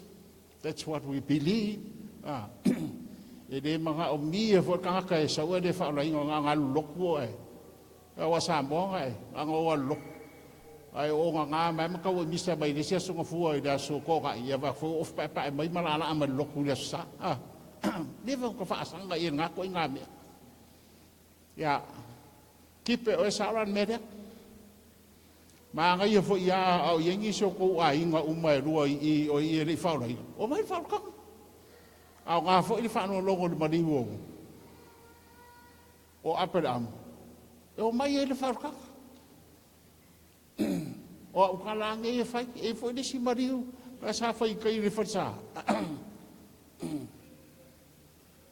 a war ko kelle si o ri a mai se makai wa le fa lai nga go bis. Don't just go to church. Our week is always upset. And we I go rock my yeah, if I like her. Hey, yeah, the boy just a mere carry. Yeah, wow, Kakasamo. Si fact, ya kama ikala ya ke oi. O logo fiku fa. E ke wha longo fo I mea ngā ui mei ka ngaka wa mākuku. A wā ora kau I misa I o kako ngaka. Ke se ananu loku kau I misa. Ia, ai tā ua I kipe kako mea ngai. Sui ako kau ngāku pulang, kipe kako. O sau o wha kanga, maare maru lue au, la uare kan. Ele fa pe o fa kwa me o ami ko fa sa wa khode ai lemba fa ingo ka dia inga sisi ko inga ka ko wango walu ke skorsit o walu fa pe o la ke o skamba le o la kali o fifi au o ke de I ai nga se mo asesi mo fikor a ora ku o fa o la inga wa fia ai de ku o mala wa o fo I mai ro ke karo ko ku I bengi o fia ai de tu o fa ftai o ka ka ngenga ye le amakanga lo Aperaamo afkai ku mai o fo ya sas o ke ro fo sas ia pe o de ko amako mai fia I va fiku le amakalo ya ai kilo I el mere o I lo ku kai ngai ma fa fo ku lo lang ya o ngor fa ko ko nga ka lai o wa nga lo ku fa fo e va vai me so ro fa nga ka yang ama ka ngalo e wa le ya ma se fa vai le me a le au e ke va vai me ale tu nga fa e le se me a vida mo nga fa me nga fa ye le ku da la ku mau de ta ke le fa e kala da ma ka ke di ga mo ta ke de e kala nga fa ya o manga ya le ka ko mai ko Aperaamo ya ari sa ba ai do fa ngau ye fa o lai ngau mo ka mai ya wala ba fo ide lau a pa wa nga lo kala le nga fa ya ai ma ga fo era ba ngong ge wa dang kai le ke do ko ke fa lo fa o lau ngai o makai sa mo nga ka wa misa me na fa ai me sa me o mariu o mai misa I ko go o me ke o mariu ka vai a po I lau a fa fa ma ko me nga fa mali se ori ya ama ga ira le mai I mariu ele fa lo ka se o po era kala le ko mai lunga fa wa ko ya o kala I fa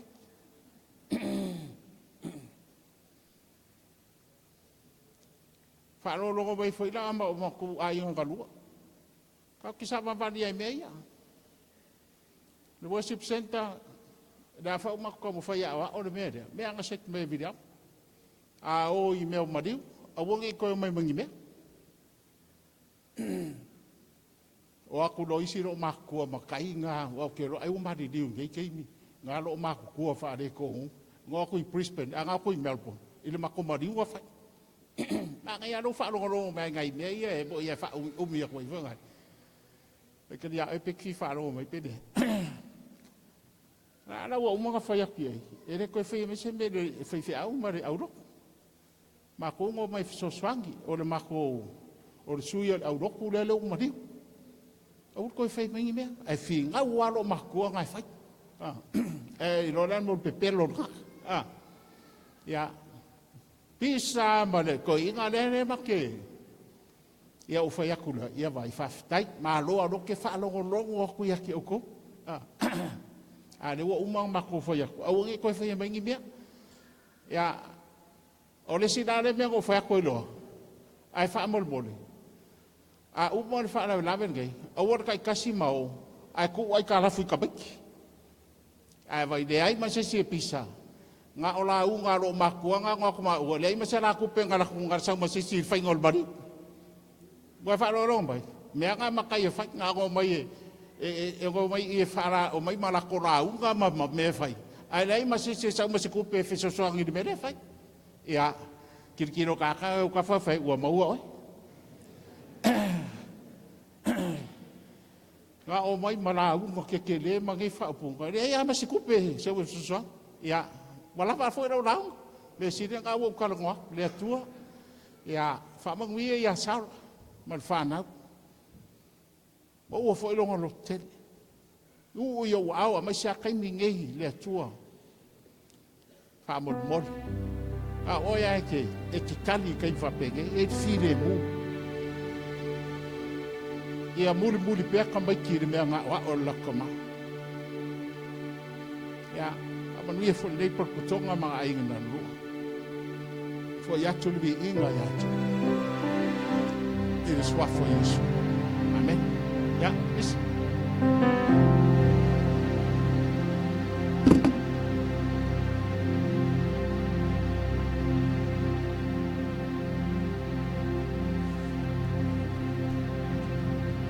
Yeah, ia le lik. Nau tātou lor whai ngā sa minga. Alo foi lo tau pale sa.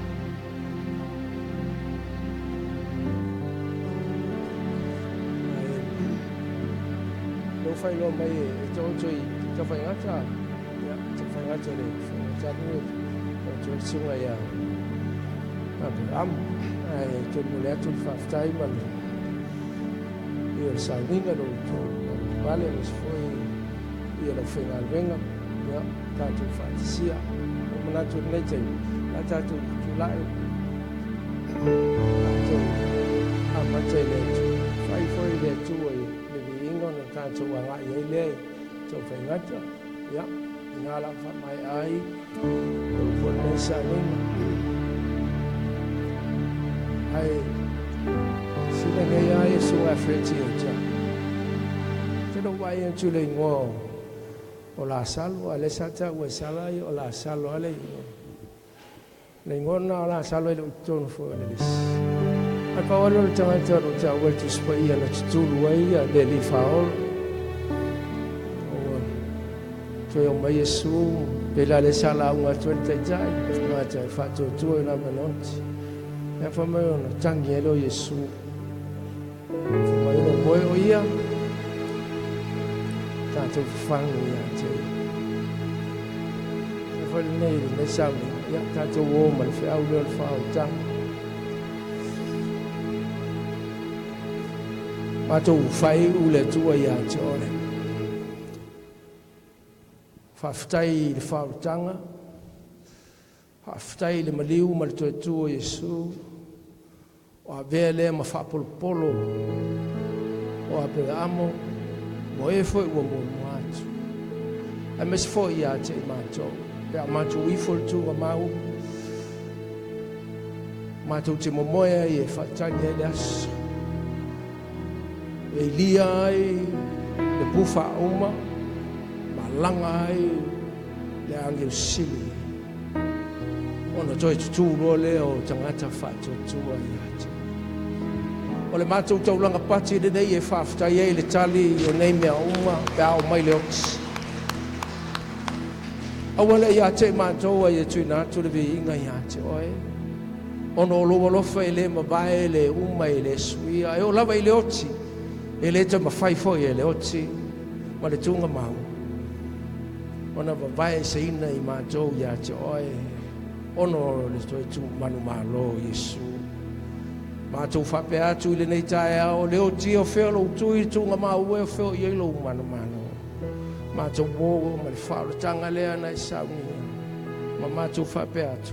Ia tu mau ia te oe, le vi inga le atua le tama le alo ma le nganga pa ia ono Yesu a to usul pese o ta pena ia la fai pese fai wai sauninga i tono il fala ni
Pati televi ia ai le atua pati malanga tu ia oe le atua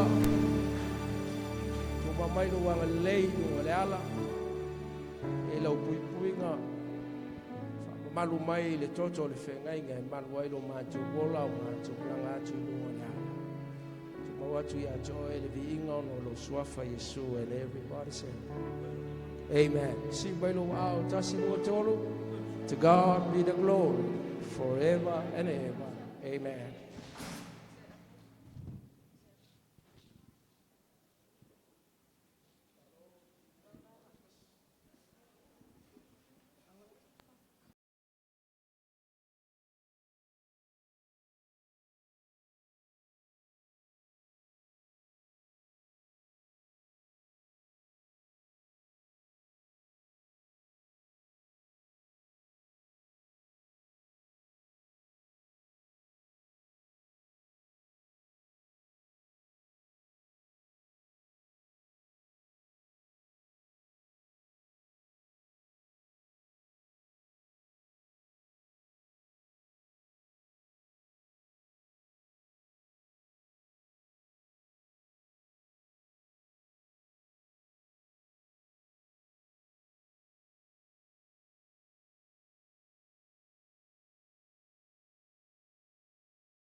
Test.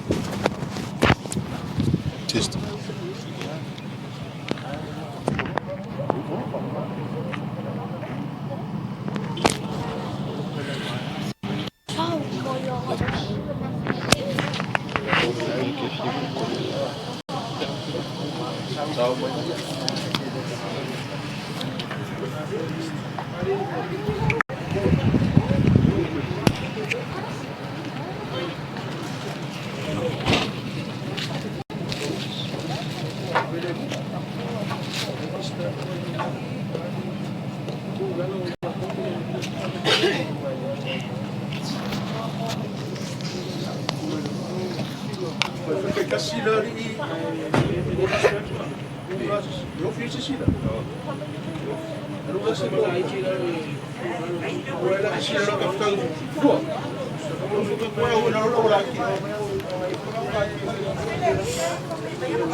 Ape se vaita fele file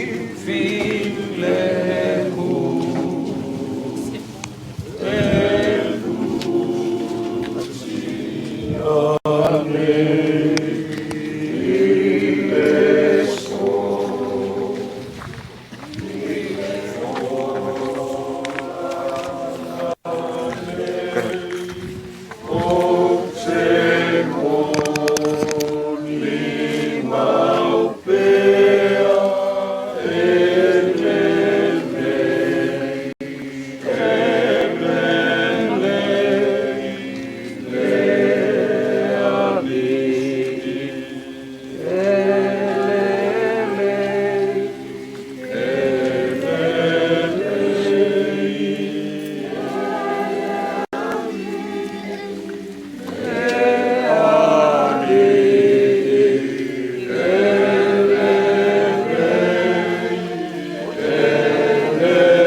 Ya fa fo mai ai ku ho le sa ni nga ta tu chi ma vai ma fa tu fa tu ai so ke ira ya tu am fa ya tu ya ye lo tu bai bai lo tu fa ma los o mo tu te fe fa ucha o lo tu le o mai lava o ia ma so sui o le tau lava mai le tua e fio mai lava o ia e fa ola ya tu ao le alofo iowa mai le vavau lava lea e o i le whaavavau i e matitau i a te ia. O lana mi o tonu foi e o i le whanau. Ala tonu whanau. Ua walawinga neile ngango Aperaamo e le atua o le mea le watatou tuina atua i neilo na tino i lono no fuanga mau. A watatou tuina atu lona nganga i le atua e na ia manatua ai le whetalainga Yesu i lungo o le satou. Rota mai. O te tuina nei lo wanganga i o ao. O talia e le atua le angango lo tātou tamau Aperaamo. O le mea lea o tātou tuina atua ilo na tino i le eli. Ma le wha moe whapena i a te ia o le whaatusa whalalani. Le whape fōi o nei a te ia le whaatusa whalalani. O whinga ngalo le atua e ona le mana malawa. E wala wina le anganga o lo tātou tamā nei a Aperaamo. O le mea lea, o tātou tuina atua ilo na tino i le tunga mau. O le ele, o tuu i le ele, o le fuefu, o tuu le fuefu, o le fuefu, o tuu i le fuefu. A ua mausagi lawa lo tātou whamoe moe. I tue whaatuina i le aso i whaavavau i la tō moe e oti o ia Keriso.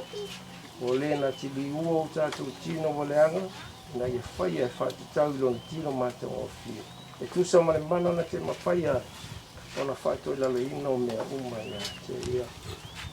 O pumoli sa wea le sunga ya vele i tātou talo tātou te whātou whātou ai. Na u whalongo i le leo mai le langi, ua whape mai a tia.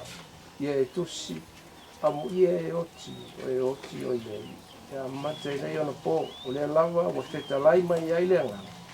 Ina ua lātou malo lo ia lātou aruenga tina. Nā tātou titalo. E lava lau pule i le aso i leile atu.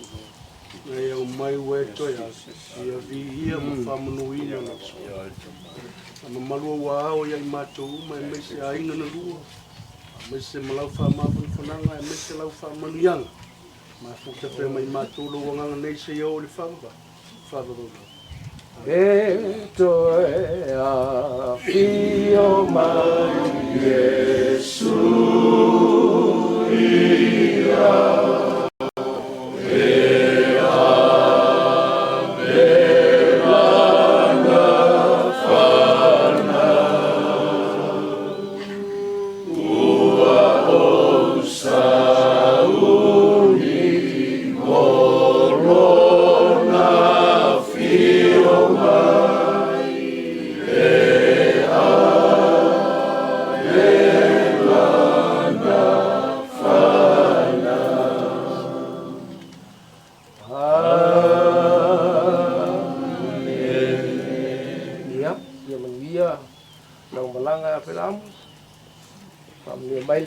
Yasu, ia le li, ia, si bailo auta si lo tolu. God be the glory forever and ever. Amen. No. Rewa e whanguel whakam soali inga wale ngā luenga paia leo whai ngā luenga. Leo sunga le kai kai. Le whaua umunga whaka i lunga le whakawhai kaulanga e momoli le nganga langa uaunga le sunga le kai ka. O sunga fwoi le ki a Kongo. Ia wā fwoi koe sa winga le ngi yaso, ia ile mako kala. Ia se kaiminga o leo sa mako whaamkalanga i kua fia o ainga. Ainga lua. Au lea mapu aku le ia lele pa ia lau whai ngā luenga ma kai o le kalesia. E meisi poe o kako ainga ma le ala walau lia. E meisi poe le kalesia worship center. O se kaimi ia o ngā. O aku leo sa mako whaamkalanga. E kusai o kako mafukanga ma le wala aua le kua. O le whaso so aku lea ko i ma le ngang wha alolo ngi vai mo leaso. O sa, leo e whakamabua i le kai aor ngei. Whaboe boe, wartu ua le malo sunga te ua. lewa e whaponga ka kule kare sia ni kai au. Lewa ave le kule vi. Mako kala. Kako ia ia. Asa kai mi ko kani le so mako fam kala ngama falalo. Ko Yesu. Ameke. Ya, ola fa pe mo faile, fa le purunga la fioma pofa, va nge la sungusua. Aku ave yoga. Aku mapwa. Ya, wa ko kulanga fa mo ngi va ngo les.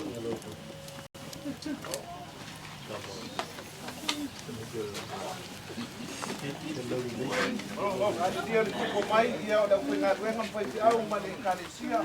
Ko ka ko ai ka. Ko le ko dia la.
Mau.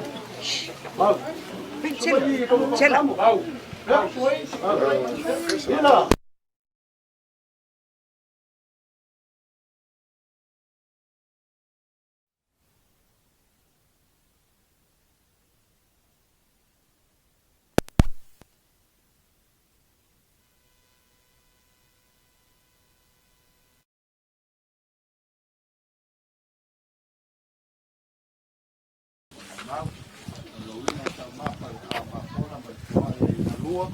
Papa ia moro matu whaonga whamanuia, te ria swako Yesu. Amen.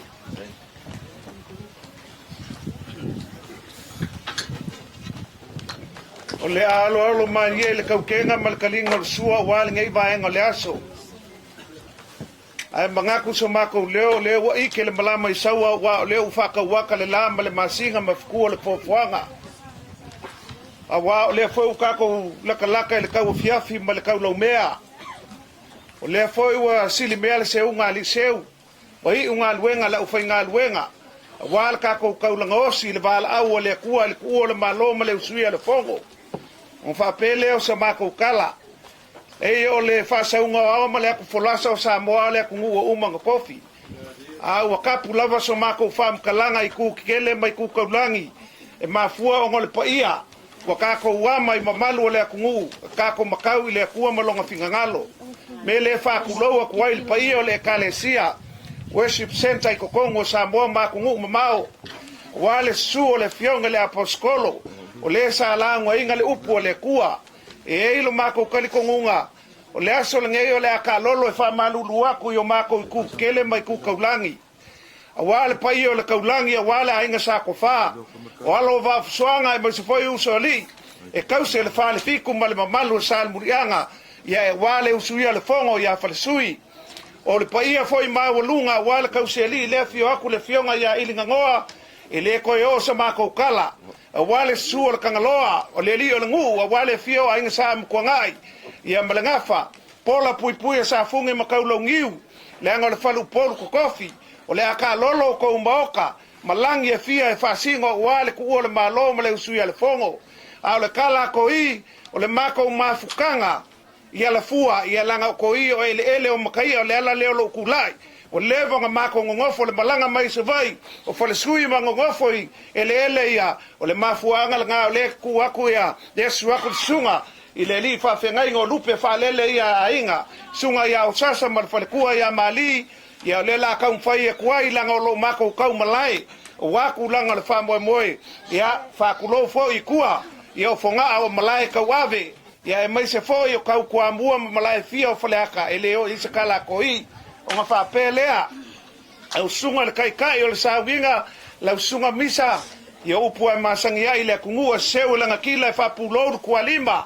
Fapu fa malo fa il faiva fa kai le kai kainga le ka ko saunga lea ua maka ukalikonga fofonga le langi ai momoli aku le nganga o langa auaunga e kusa male bala au le kua le ngei vaenga le aso o le ka ko mafuka le ngei aso mfa au ngase e le ngaka le aso ngafi e le family service ia se yo o mai le ngei vaenga le kai au ko saunga o langa auaunga ma lo fa kai le au fainga luenga la ufionga le apostolo le kai o le kalesia ma lo fa yo le faiva le upu moli mai faingo fia le feau le ngei kai au ngali unga lua a wa sala ia ma le whangau lea o la kou o lo lalo baoa ia e kua ia ile kalesia e maise o ainga o ngawhape lea o lea ua mauki ngoe koi ia e ia i kapu le kalesia mangisi baenga ngama ua foi le saunguanga le aposkolo e ui lea o upo e whaifaleaka le mele uke iai e ese le pungiloa ese le pungi makakongo o longa winga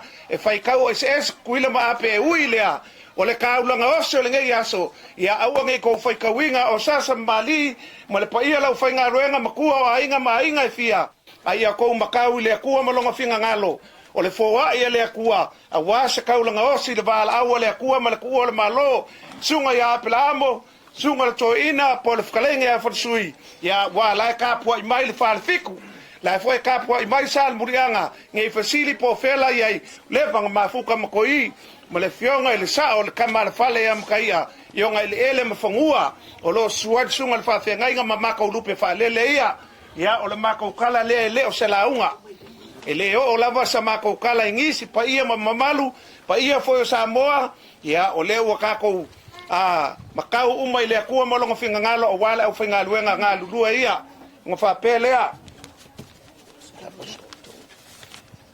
ia ilo maka ukari kongunga ka ko amaka mai le fionga le kai le kalesia le fionga le apostolo ia loli ia le akam faia ko ngisi vaenga mai le ngu mai le ngai fangua wai ko kongu umo le ke kusi le momole ko ka ulanga o sasa mali ai mesela o fainga luenga le sunga li fai fi au makua ainga ia le ke kusi le wale fionga le apostolo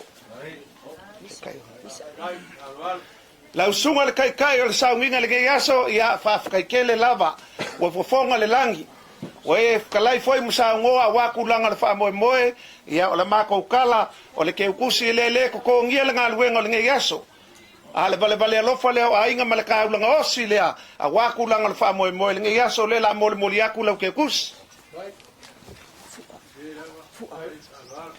ia la sunga le fa fenga pasta fua ia o lea la kaun faiaku o le ke kusi lea mo mole koi malo faanga o le falekua ia sala po le fionga ia ilinga ngoa wal ku o le malo ia i lau sunga le li fai fiau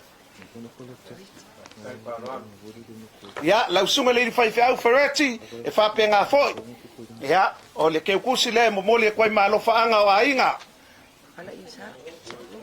ia le fionga ia le isa po le fkalenga ia mo fa wa le filufi ia le la moli aku ke kusi lea ngai sua foi kai au wa kulanga al fa mo le kalesia fa kai kele i loko ma au mal museum le anga lelei ia pasta avele tanielu ia o le ke kusi lea wa ia la sunga ile li fai fe au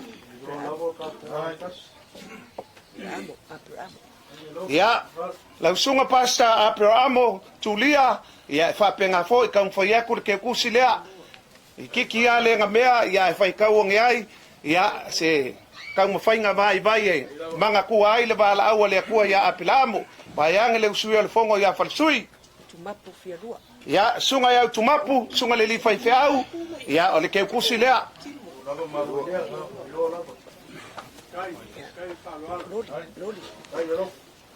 ia sunga lango sunga le li fai au ia loli ia fa penga foi le ke kusi lea e manga kua lava o kou lau whainga luenga le kalesia pe ia upo le kungu e manga kua lava pule a le manga kua whalaiho o kou wanga le lei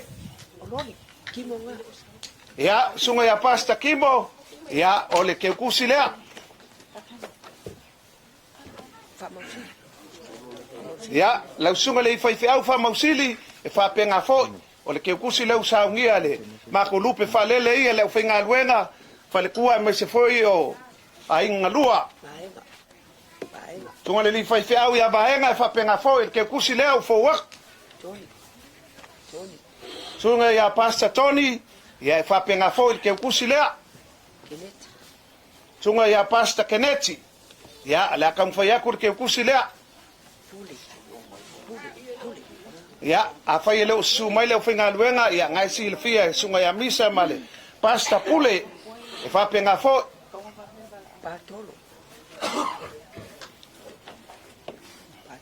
Ia, sunga ia Pastor Patolo, ia e pule ala kai pe ave ia pe ku foilang e ku ilang ka valenga mamau mai ka fainga ka tau sanga fo sunga li fai fiau ia tau sanga fo e fa penga fo Pastor Mikaele ia o ke ku silea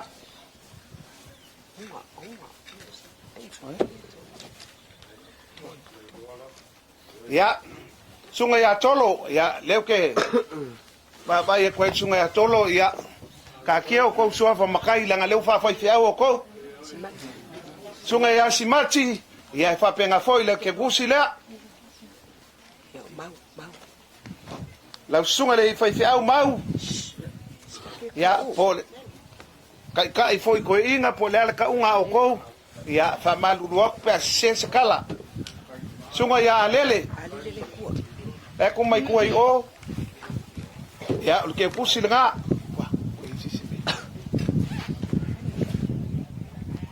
e esse se foi ao inga soa esse que eu pusia o falar sua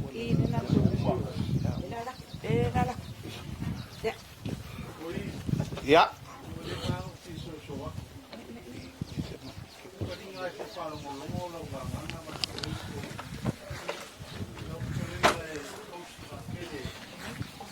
Warne yaso mal fambo moi.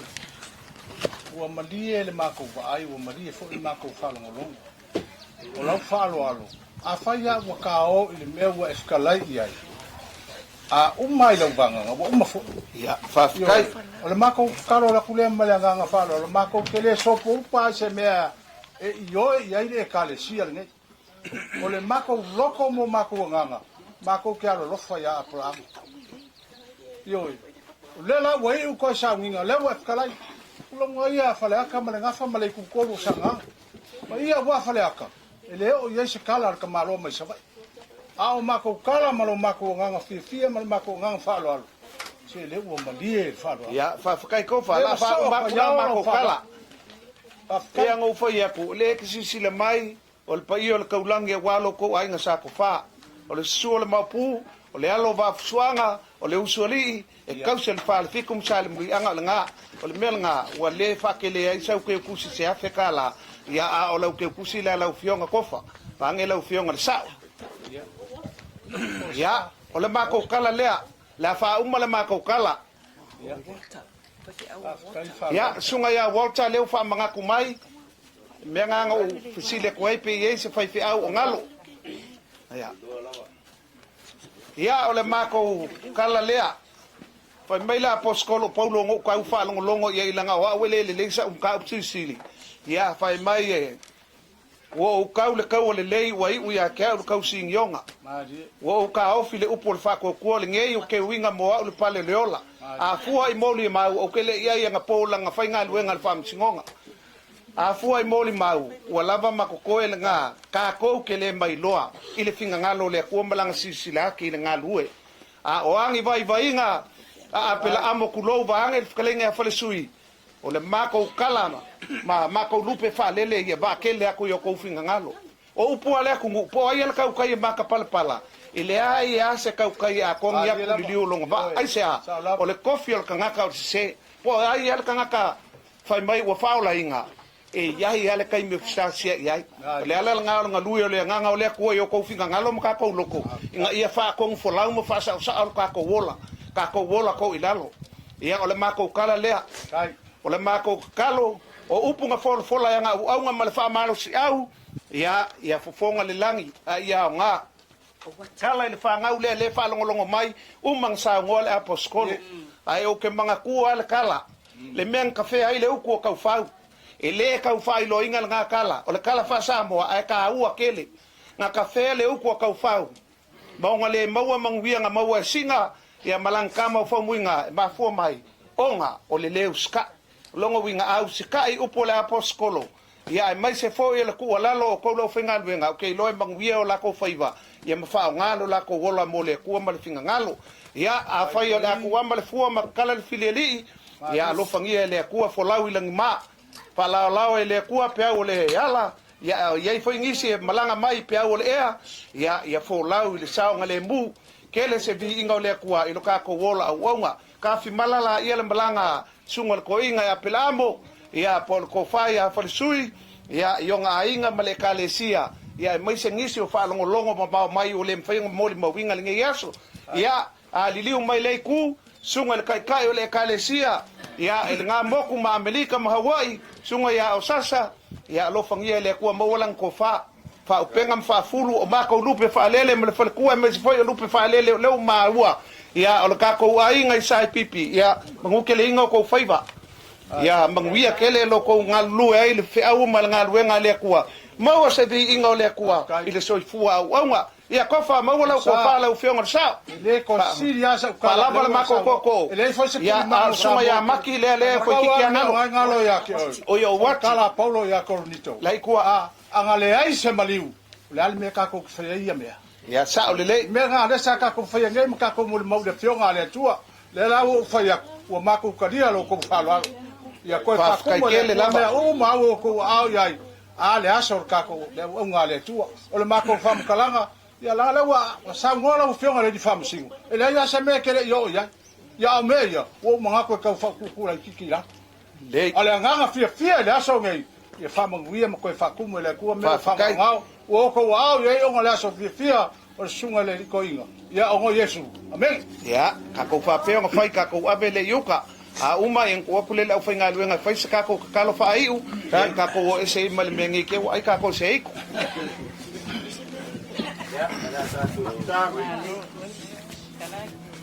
tai lo mata mo fie le tuo no le yas